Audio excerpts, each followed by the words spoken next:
जय श्री कृष्णा। आज हम अध्याय 9 में श्री विष्णु जी ने गरुड़ जी से क्या कहा, गरुड़ पुराण में, यह आज हम आपको ज्ञान देने जा रहे हैं। गरुड़ जी ने पूछा, आपने आतुर काल का जो दान है उसके पूर्वक विस्तार पूर्वक कहा, जैसे पहले के अध्यायों में है। हे प्रभु, मरते हुए प्राणी के कृत्यों के समय कहिए कि मरते हुए प्राणी के साथ क्या किया जाना चाहिए। जब ये पता चल जाए कि हमारे घर के किसी सदस्य की मृत्यु होने वाली है तब क्या करना चाहिए। तब श्री भगवान ने उत्तर दिया कि हे गरुड़, सुनो, देह त्याग कालीन उस विधान को मैं तुमसे कहता हूँ जिससे मरे हुए मनुष्य सद्गति को प्राप्त करते हैं। संसार में जब देही कर्म वश अपने शरीर का त्याग का अवसर जाने, यानी कि जब समझ में आए कि इनकी मृत्यु होने वाली है, उस समय तुलसी के समीप गोबर का मंडल बनावे। यानी तुलसी जो है उनके, तुलसी जी अगर घर में है तो उनके समीप पे गोबर का छोटा सा एक आप मंडल बना लीजिए। मंडल यानी कि एक छोटा सा स्थान बना दीजिए लीप कर, उसमें तिल को फैलाकर कुश डालें, उसमें हल्की सी तिल्लियां डाल के कुश बिछा दें। तब श्वेत आसन पर शालिग्राम स्थापित करें। शालिग्राम भगवान की एक स्थापना कर दीजिए, नहीं हो तो एक साधारण सा पत्थर रख के शालिग्राम रूप में उन्हें स्थापित कर दीजिए। पाप दोष और भय को नाश करने वाली शालिग्राम की शिला है, उसके समीप मरने से प्राणी की निश्चय मुक्ति होती है। संसार के ताप को दूर करने वाली तुलसी के वृक्ष की छाया जहाँ पर विद्यमान है वहां मरने से मुक्ति होती है। वह सब दानों में दुर्लभ है। जिसके घर में तुलसी का स्थान होता है वह गृह तीर्थ रूप है, उसमें यम के दूत नहीं जाते। जो तुलसी की मंजरी से युक्त हो प्राण को छोड़ता है, उस सैकड़ों पापों से युक्त होने पर भी उस प्राणी को यम नहीं देखते हैं। तुलसी का दल मुख में रखकर तिलकुश के आसन पर मरा हुआ प्राणी पुत्रहीन होने पर भी निसंदेह विष्णु लोक को जाता है। यानी मरते हुए व्यक्ति के मुंह में तुलसी जी की पत्तियां डालना चाहिए, या मृत्यु हो गई है तब भी डालना चाहिए तुरंत। 3 प्रकार के तिल, दर्भ और तुलसी दल, ये सब दुर्गति को प्राप्त होते हुए भी आतुर के दुखों का निवारण करते हैं। तिल मेरे स्वेद यानी पसीने से उत्पन्न है श्री भगवान विष्णु के, इसलिए पवित्र है। इस कारण तिल से असुर दानव दैत्य भाग जाते हैं। हे गरुड़, मेरे रोम से उत्पन्न कुश मेरी विभूति है।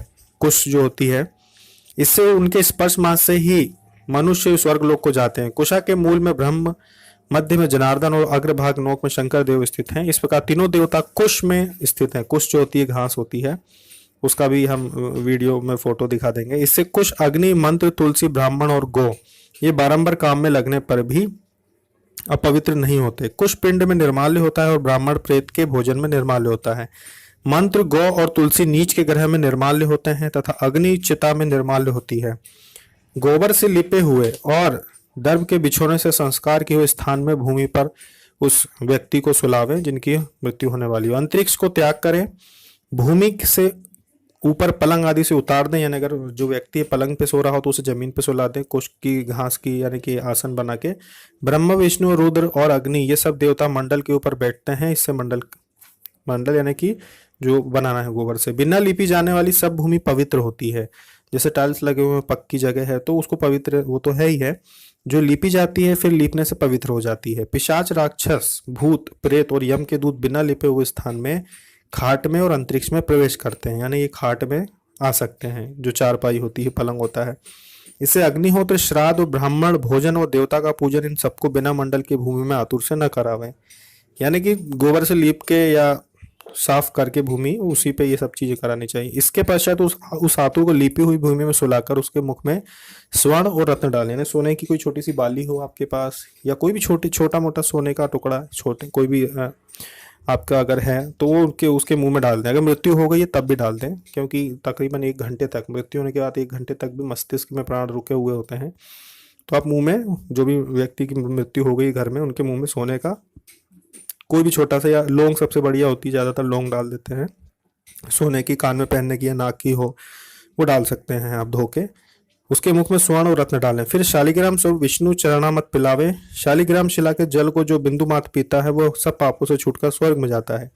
उसके पश्चात महापातक को नाश करने वाले गंगा जल को पिलावे। वह गंगा जल सब तीर्थों में किए हुए स्नान दान के पुण्य फल को देने वाला है। कायों को शुद्ध करने के लिए 1000 चंद्रायन व्रत करने वाले और गंगा जल पीने वाले दोनों बराबर है। हे गरुण, जैसे अग्नि को पाकर रुई का ढेर जल जाता है, वैसे ही गंगा जल को पीने से पाप जल जाता है, नष्ट हो जाता है। जो सूर्य की किरणों से तृप्त गंगा जल पीता है वह सब योनियों से छूटकर हरि लोक को जाता है। नदियों के जल में स्नान करने से मनुष्य पवित्र होता है, किंतु गंगा जी का दर्शन, स्पर्श, पान और गंगा यह नाम कहने से ही मनुष्य पवित्र हो जाता है। गंगा जल सैकड़ों हजारों अपवित्र पुरुषों को पवित्र करता है, इसलिए संसार से तनने वाले उसी जल को पीवे। जो पुरुष कंठ में आए हुए प्राणों के समय भी गंगा ऐसा कहता है, वो मरने पर विष्णुपुर को जाता है और पृथ्वी पर फिर नहीं उत्पन्न होता। प्राण निकलते समय जो लोग श्रद्धा से मन में गंगा का चिंतन करते हैं वे भी मोक्ष को प्राप्त होते हैं। अतः गंगा जी का ध्यान और उन्हें नमस्कार करें, गंगा जल पीवे, उसके पश्चात मोक्ष देने वाले श्रीमद् भागवत की कथा सुने। श्रीमद् भागवत का एक श्लोक अथवा आधा श्लोक अथवा चौथाई श्लोक जो अंत समय में पढ़ता है वह ब्रह्मलोक से भी कभी नहीं लौटता। वेद तथा उपनिषद के पाठ और शिव तथा विष्णु के स्त्रोत से ब्राह्मण, क्षत्रिय और वैश्यों की मुक्ति मरने के पश्चात हो जाती है। यानी कि जो शास्त्र है, हमारे पुराण हैं, इनको जो पठन पाठन करता है उनकी मुक्ति होती है। पाप कर्म करते हैं उसके बाद भी उनको मुक्ति प्राप्त होती है। हे गरुड़, प्राणों की यात्रा मरने के समय अनशन व्रत करें और विरक्त द्विजमात जो आतुर संन्यास लेवे, जो कंठ में आए हुए प्राणों के समय भी मैंने संन्यास लिया ऐसा कहता है, वह मरकर विष्णु लोक को जाता है, भूमि पर फिर उत्पन्न नहीं होता। इस प्रकार आतुर कार्य किए हुआ, यहाँ आतुर वो व्यक्ति है जो जिसकी मृत्यु हो रही है या हो गई है घर में, कार्य किए हुए धर्मात्मा पुरुष के प्राण सुख से ऊपर के छिद्र द्वारा निकलते हैं।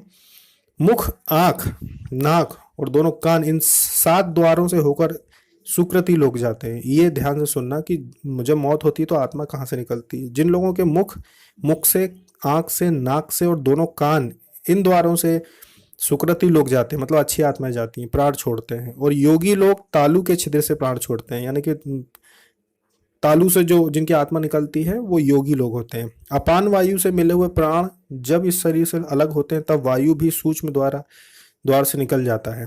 इस प्रकार काल से आहत शरीर ईश्वरीय रूपी वायु के निकल जाने पर निराधार वृक्ष के समान गिर जाता है। प्राणों के छूटने पर शरीर चेष्टाहीन, जुगुप्सि, अस्पृश्य, श्रीगृह, दुर्गंध युक्त तथा निंदित हो जाता है।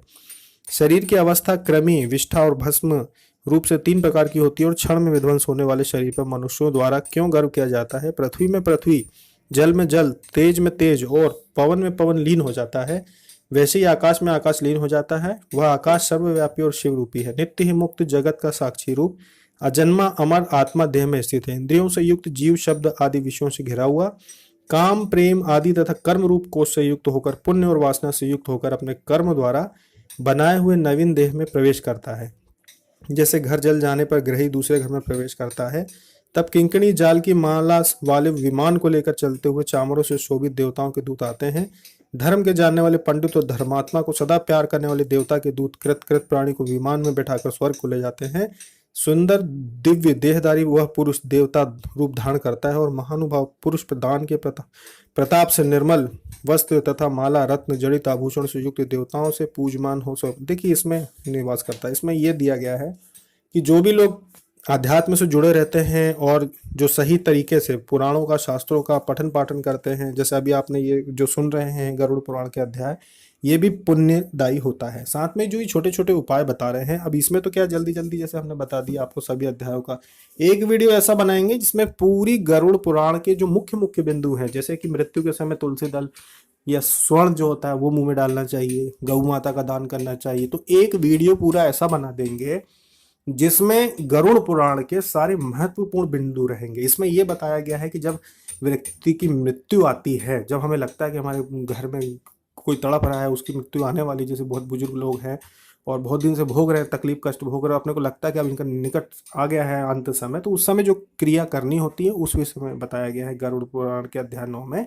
और यदि मृत्यु हो गई आपकी आंख के सामने तो उसके बाद भी आत्मा जो रहती है तकरीबन 1 घंटे तक शरीर में रहती है, तो उस समय आप ये सब कर सकते हैं। आपने देखा मृत्यु हो गई, आप मुंह में उनके सोने का एक लौंग डाल दीजिए, तुलसी दल डालिए, ना तुलसी की पत्तियां डाल दीजिए, गंगा जल पिला दीजिए, तो इससे जो आत्मा रहती है उसको विष्णु लोक की प्राप्ति होती है। ये स्वयं भगवान विष्णु ने कहा है, हम और आप नहीं कह रहे, स्वयं भगवान विष्णु ने कहा है। तो ऐसा करना चाहिए।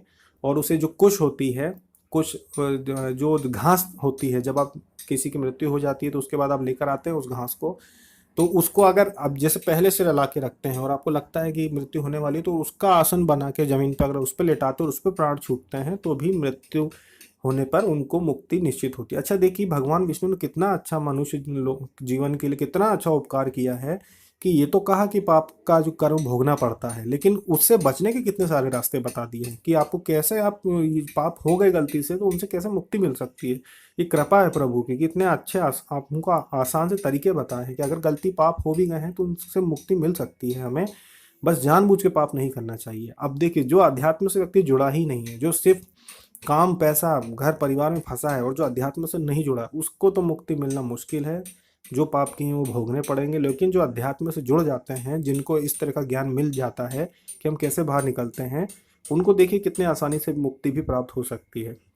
मतलब कि हमारे जो सनातन धर्म है इसमें हर चीज़ का उपाय दिया है। अब देखिए इसमें कोई पैसे तो लगे नहीं। अब आपने ये वीडियो सुना, इसका पुण्य आपको प्राप्त हुआ, आपको कुछ अच्छी चीज़ें भी पता चली, इसका कोई पैसा तो आपका खर्च हुआ नहीं, ना ही आपको कहीं जाके आपको हज़ारों रुपए देने पड़े। पर कितनी अच्छी ज्ञान की बात हमें इस पुराण से, गरुड़ पुराण से प्राप्त हुई, 9वें अध्याय से, जिससे कि हम अपने जीवन को ऊंचा उठा सकते हैं। तो ऐसे ही जो भी हम यहाँ पे जानकारी देते हैं, साधनाओं के अलावा भी जो ऐसे वीडियो देते हैं, उनको आप ध्यान से देखिए, करिए, उन्हें बहुत अच्छी ज्ञान की बातें मिलती हैं। तो गरुड़ पुराण के हम आगे भी अध्याय जो है उनके भी वीडियो बनाएंगे, एक के बाद एक, और कोशिश करेंगे कि अगले 3 से या 4 दिन में पूरे गरुड़ पुराण के अध्याय के जो वीडियो बन जाए और आपको पूरी ज्ञान की बातें प्राप्त हो जाए। जय श्री कृष्ण।